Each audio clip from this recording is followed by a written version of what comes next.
Welcome to the coronation of colonization. This stanza is about the reparations for British slavery, but not reparations for the indigenous people of many races who were enslaved, but to the slave owners. Yes, it wasn't the slaves or their descendants, but the slave owners and their descendants who got paid. Let's start at the beginning. In 1562, Queen Elizabeth I personally financed the first slave voyage, captained by John Hawkins. He captured 300 Africans and exchanged them for animal hides, pearls, ginger, sugar.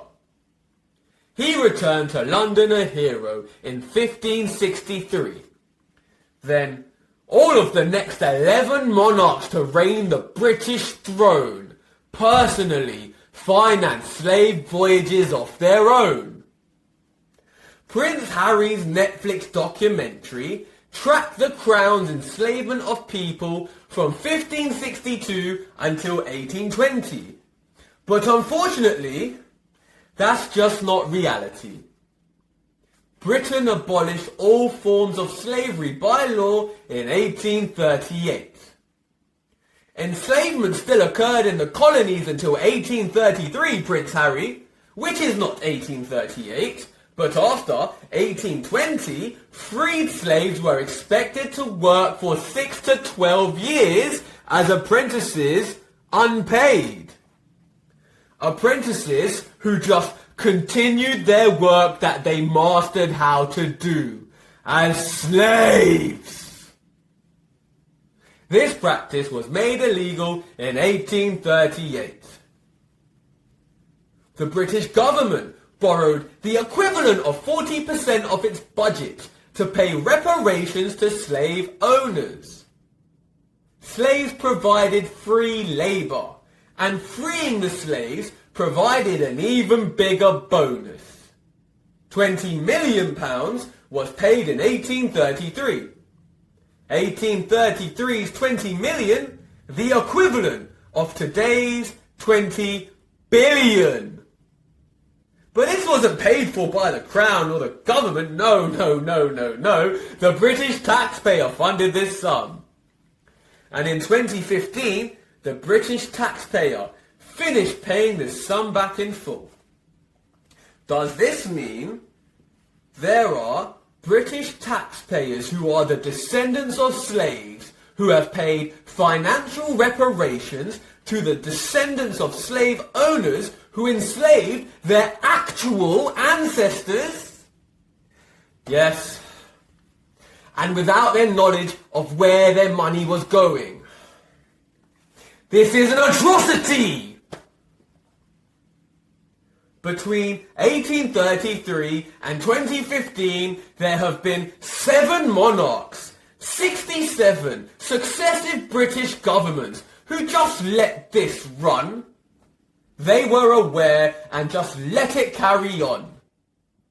Is this surprising when you consider our ex-Prime Minister William Gladstone's father was a slave owner?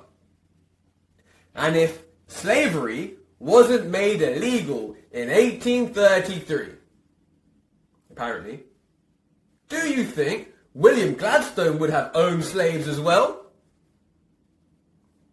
I do. When slavery was abolished, apparently, William Gladstone's father, Sir John Gladstone of Fask, directly received the sum of £106,769 for freeing his slaves. The amount of £106,769 in 1833? £83 million in today's money.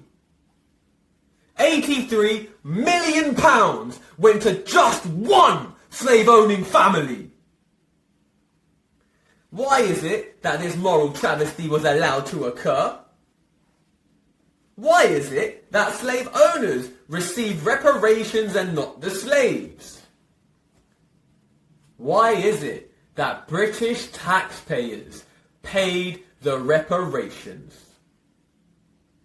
These three questions are perfectly understandable to ask, but the answer to all three questions is simply one word: business. The transatlantic slave trade, as its name suggests, was a global business. The Crown directly financed and profited for hundreds of years. Business and morality are not intrinsically linked, and more so often than not, the more immoral a business practice is, the more profitable it becomes. The Crown made a fortune from slavery, but so did the slave owners. In 1833, the British population was 13.9 million people, and the day slavery was apparently made illegal, in 1833, 46,000 British people owned slaves. But which people? The wealthiest and most powerful members in British society, of course. And that's including earls, lords, sirs, viscounts. The upper echelons of British society had created entire businesses and production lines on the back of slaves. If slavery became illegal, their entire business plan collapsed. Their future profits non-existent. Their legacy for their ancestry in peril. Who was going to provide them recompense? These business owners legally purchased humans as slaves, and the Crown profited. Now the Crown was telling these business owners that they could no longer legally use humans as slaves. The business owners wanted a refund. Peasant revolts were quelled at ease with violence. A revolt of the highest members of British society, however, would have to be immediately appeased. The business of the Crown could not be put in jeopardy.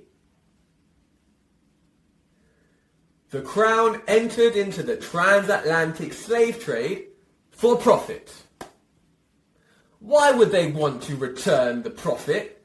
That's just not good business, is it?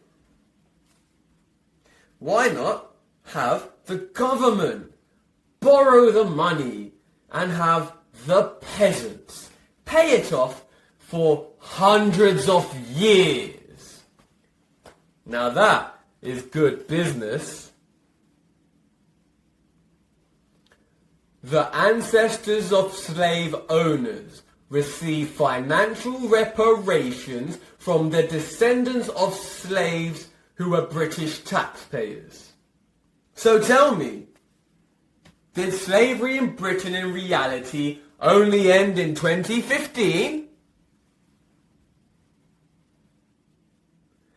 Stanza 19 drops Sunday, 14th of May, 11:11 a.m.